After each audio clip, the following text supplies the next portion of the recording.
चर्चा करेंगे आम आदमी पार्टी पर हुए लाठीचार्ज पे क्या राजनीतिक फायदा मिल सकता है, क्या सुशील गुप्ता जो जगह जगह अपनी शरीर की चोटें दिखा रहे हैं, क्या उन चोटों पर जनता मरहम लगाएगी, क्या आम आदमी पार्टी कल के घटनाक्रम को भुनाने में सफल रहेगी।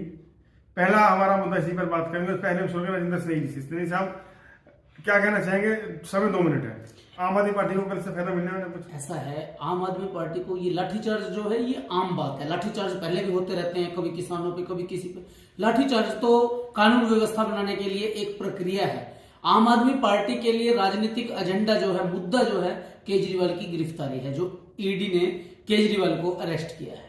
आम आदमी पार्टी हरियाणा के लाल केजरीवाल के नाम पे इस चीज को लेके प्रचार कर रही है। एक तरफ मोदी की गारंटी है, दूसरी तरफ केजरीवाल की गिरफ्तारी है। गिरफ्तारी को असंवैधानिक बताया जा रहा है, गैर कानूनी बताया जा रहा है। आम आदमी पार्टी का कहना है कि फर्जी केस लगा के केजरीवाल को अरेस्ट किया गया। क्या मंत्रियों को अंदर डाला गया? जनता की संपत्ति मिल सके। जनता के बीच में जब हम लोग जा रहे हैं तो जनता लगभग इस विषय पे कहीं ना कहीं खुल के बोलने लग रही है। जनता का तो एक ही मत है कि केजरीवाल को जो पहले क्यों नहीं पकड़ा गया, अब चुनाव के टाइम क्यों पकड़ा गया। जनता की संपत्ति मिल सकती है, बड़ा इशू हो सकता है। चंद्र, बात तो सही है कि सिंपैथी तो मिली है, क्योंकि चुनावी सीजन है, चुनावी सीजन में ऐसी घटनाएं घटती हैं। बात है कि अरविंद केजरीवाल की गिरफ्तारी हुई, ईडी ने कई बार नोटिस जारी किया था, वो एक प्रक्रिया चल रही थी, पहले से चल रही थी। लेकिन हम बात करें लाठीचार्ज की, क्योंकि कुरुक्षेत्र सीएम सिटी बन चुका है, ऐसे में यहां लाठीचार्ज की घटना को टाला भी जा सकता था। प्रदर्शन हो रहा था, अगर हम सब वहीं थे, हमने देखा था कि जिस प्रकार से 11 बजे का टाइम था कार्यकर्ताओं को इकट्ठा होने का, 11 बजे कार्यकर्ता इकट्ठा हो गए। 12:30 बजे करीब सुशील गुप्ता जो इंडिया गठबंधन के उम्मीदवार है और पार्टी के जो प्रदेश अध्यक्ष है, जब वो आए तो कार्यकर्ताओं ने बैरिकेड को हटाने की कोशिश की। लेकिन उस समय अगर हमने देखा तो पुलिसकर्मी काफी कम संख्या में थे। अगर भारी मात्रा में पुलिस बल पर्याप्त होता तो शायद मौके पर ही इस लाठीचार्ज को टाला जा सकता था। उन प्रदर्शन कर रहे तमाम प्रदर्शनकारियों को गिरफ्तार किया जा सकता था, बस में बिठाकर। जो काम बाद में हुआ वो पहले भी किया जा सकता था। अब बात आती है कि लाठीचार्ज हुआ, लगभग 50 से ज्यादा लोगों को चोटें लगी। कहीं ना कहीं वो एक सिंपैथी है लोगों के मन में, बात है कि इस घटना को टाला जा सकता था। और अब जो है आम आदमी पार्टी में एक नया जोश भी देखने को मिला। अगर आपको याद हो, परसों सुशील गुप्ता जी जब अरविंद केजरीवाल की गिरफ्तारी हुई तो दिल्ली की ओर रुख कर रहे थे, लेकिन सुबह वो एक बार फिर से चुनाव प्रचार में अभियान में लग गए। कहीं ना कहीं उनमें एक नया जोश, वो जो पहले वाली जो जोश था वो बरकरार था और आज उनके चुनावी दौरे जारी है। अब ये आ रहा है कि जो बात कहना चाहूंगा कि मुद्दा ये है कि जो कल घटनाक्रम हुआ, अरविंद केजरीवाल की गिरफ्तारी की बात की जाए या कल हुए लाठीचार्ज की, आम आदमी पार्टी को फायदा होता दिख रहा है चुनाव में। कितना फायदा हो रहा है अभी नहीं कहा जा सकता। अब मुद्दा करेंगे, बात है इनेलो की। भाजपा के उम्मीदवार भी घोषित नहीं हुए हैं।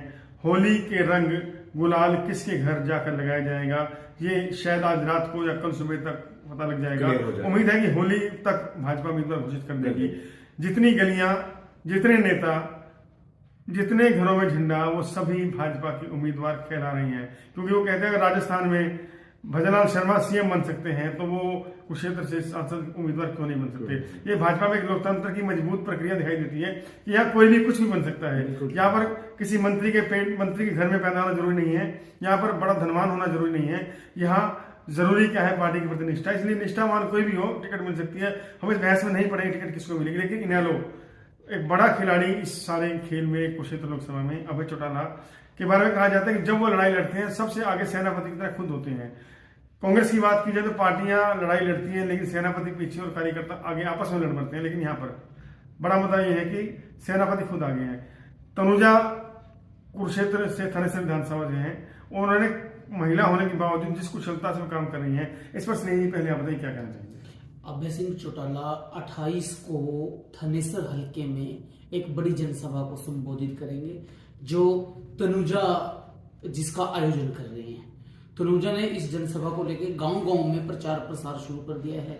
वर्करों से मीटिंग कर रहे हैं, रणनीति बना रहे हैं। और इसके साथ ही अभय सिंह चौटाला थानेसर हल्के में भी अपने कार्यालय का उद्घाटन करेंगे। इंडियन नेशनल लोकदल जो है उसको कम आंकने की भूल विरोधियों को चटा सकती है धूल। और इनेलो जो है वो इस होली पर नए रंग में रंगी नजर आ रही है।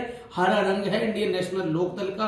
किसानों का समर्थन भी कहीं ना कहीं इनेलो के साथ है, क्योंकि इनेलो किसानों के लिए कुर्बानी देने वाली जानी जाती है, हाँ, देवीलाल से लेकर अभय सिंह चौटाला ने एक बात किसानों के लिए अशोक- इस्तीफा दिया। अशोक अरोड़ा बड़ा नाम था इनेलो में, प्रदेश अध्यक्ष रहे 16-17 साल तक। उनकी तुलना तनुजा से की जाती है, तो क्या लगता है ठीक होगा? तनुजा आगे नहीं है बिल्कुल। देखिए, ये तो माननी पड़ेगी कि तनुजा की उपलब्धि बहुत ज्यादा रही है, क्योंकि जिस दौर में अशोक अरोड़ा प्रदेश अध्यक्ष थे, अशोक अरोड़ा काफी लंबे अरसे से इनेलो पार्टी के साथ जुड़े। उनकी शुरुआत ही इनेलो से हुई, जननाथ चौधरी देवीलाल से हुई, और उनके बाद उनको टिकट मिला। उसके बाद राजनीति का सफर उनका चलता रहा। लेकिन तनुजा की शुरुआत भी हालांकि उसी परिवार से हुई है जहां अशोक अरोड़ा की हुई थी। सेम पाठशाला है, सेम परिवार है, सेम पार्टी है, तो शायद वही कहीं ना कहीं बात है कि उस पार्टी में कुछ तो खिंचाव है कार्यकर्ताओं को लेकर। वो खिंचाव, वो कार्यकर्ताओं को जो सम्मान मिलता, जो लंबे कई दशकों तक अशोक अरोड़ा को पूरा पार्टी ने सम्मान दिया, उसी सम्मान का नतीजा है कि तनुजा भी उसी सम्मान के चलते पूरे कुरुक्षेत्र थानेसर हल्के में जो लगातार हर वार्ड में घूमी, उसके बाद गांव में घूमी, और हालात अब ये हैं कि लोकसभा चुनाव में जैसे ही अभय सिंह चौटाला उतरे हैं, तनुजा ने और अपना अभियान जो है तेजी के साथ कर दिया है। परफॉर्मेंस 100% है, यहां तक कि मुझे लगता है कि कार्यालय भी उन्होंने अब खोल दिया है। चौधरी शेर सिंह मडशामी जी जो एक अहम बड़ा नाम है, मतलब कैसे जो अभय चौटाला का रथ है, विजय रथ, उसके सारथी जी। मडशामी है भी है, दिखता जी, है। जी, जी। उनकी गुडबुक्स में भी तनुजा है। जी। तो क्या लगता है जो अशोक अरोड़ा का अक्स या परछाई हम कह सकते हैं, जो अशोक अरोड़ा ने शुरुआत की होगी, अरोड़ा जी जब इनेलो में थे कार्यकर्ता ग्रुप में, तो वो अक्स वो परछाई यहाँ दिखती है, कुछ ऐसा दिखता है। एक मिनट दोनों का नेचुरली बात है चंद्र जी, अशोक अरोड़ा भी पंजाबी समुदाय से आते हैं, तनुजा भी पंजाबी समुदाय से आती है। मेहनत, जो जज्बा और जो जोश अशोक अरोड़ा ने दिखाया था, उससे वही जज्बा और जो जोश है तनुजा ने दिखाया। अशोक अरोड़ा भी उस समय यंग थे, तनुजा भी यंग है। पार्टी इनेलो थी, पार्टी को मजबूत करना था, संगठन की नीतियों का प्रचार प्रसार जन जन तक पहुंचाना था। तनुजा भी उसी उद्देश्य पे से लगी हुई है, और निसंदेह उनको सफलता भी मिली है। एक मिनट पूरा देखिए, मेरी इस पर अलग राय है। मेरा मानना यह है कि तनुजा और अशोक अरोड़ा में जमीन आसमान का फर्क है। उस समय दौर कुछ और था, उस समय की आईएनएलडी कुछ और थी, आज की आईएनएलडी कुछ और है। उस समय वर्करों की भरमार थी, अशोक के साथ बहुत सारे वर्कर जो हैं पार्टी छोड़ गए हैं। तनुजा नए सिरे से पार्टी को उठाने के लिए मेहनत कर रही हैं। अशोक अरोड़ा जो है वो अलग पैटर्न से काम करते हैं, वो संगठन करते थे, वो पार्टी के सर्वा थे। तनुजा ने अभी एक छोटे वर्कर के तौर पर शुरुआत की है, पर वो वे महिला विंग की एमएलए के इलेक्शन से शुरुआत होना भी बड़ी शुरुआत होती है। तनुजा अभी महिला विंग की जिलाध्यक्ष हैं। उन्होंने जिस तरीके से, जिस हौसले से पार्टी को संभालने का प्रयास किया है, ये बड़ी बात है। और अरोड़ा साहब को डायरेक्ट चौटाला साहब की सपोर्ट थी, वर्करों की सपोर्ट थी, कहीं ना कहीं पार्टी के पास उस समय बड़ी फौज थी।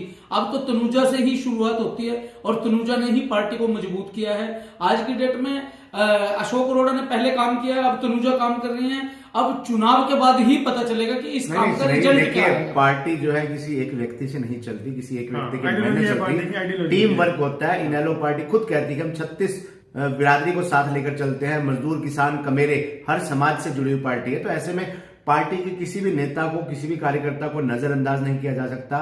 ओम प्रकाश चौटाला से लेकर अभय सिंह चौटाला, शेर सिंह मडशामी, श्याम सिंह राणा, अब रामपाल माजरा है, छोटे से छोटा कार्यकर्ता, बड़े से बड़ा कार्यकर्ता, उसमें हम ये कह सकते हैं कि पूरी टीम में जो है, हम ये कह सकते हैं उस पूरी टीम में इनेलो नेत्री तनुजा अपना, हम ये कह सकते हैं उस पूरी टीम में इनेलो नेत्री तनुजा अपना 100% दे रही है। देखिए, मुद्दा खत्म हुआ, आज का समय खत्म हुआ, समय कीमती होता है। लोग हमारे इस डिबेट को, अगर हमें आपस में लड़ना ही हो तो टीवी बहुत करने के लिए स्वस्थ डिबेट करते हैं।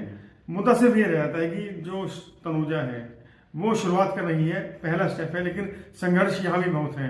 यहाँ उनका मुकाबला एक राज्य मंत्री से होगा जो सुभाष होता है यहाँ से भाजपा के। और इसके अलावा इनेलो में एक खास बात है कि यहाँ पर अगर आप अच्छा काम करते हैं तो आपको तारीफ मिलती है, आपको उसका जो प्रूफ दिखाई दे। अभय चौटाला ने उसने कहा कि एकदम से चुनाव प्रभारी थानेसर हल्के का चुनाव, आप काम कर रहे हो तो यहाँ पे राजनीति नहीं चलती। इनेलो में लैग पुलिंग नहीं है, इनेलो में आपको सुपर बॉस देख रहा है क्या करते हो। और यही कारण है कि इनेलो आज तक जिंदा है। 20 साल से ज्यादा समय सरकार से बाहर रहने के बावजूद इनेलो का कार्यकर्ता आज घर से पैसा पार्टी पहले से खून बहाने को तैयार रहता है। कुछ खास बात इनेलो में है, कहते हैं बात कुछ तो है जो हस्ती मिटती नहीं है हमारी, सदियों रहा है दुश्मन दौरे जहां हमारा। ऐसी ख्याल इनेलो की भी है। लेकिन तनुजा मेहनत कर रही है, क्या होगा भविष्य बताएगा, लेकिन मेहनत दिख रही है और बॉस भी इनके देख रहे हैं। शेर सिंह मडशामी साहब देख रहे हैं, अभी चौटाला जी देख रहे हैं। और उसके बाद भाजपा की टिकट अनाउंसमेंट 1-2 दिन में हो जाएगी। होली के गुलाल कहाँ खिलेंगे बताया जा सकता है। लेकिन एक बात और, आम आदमी पार्टी को कुछ फायदा होता दिखाई दे रहा है इस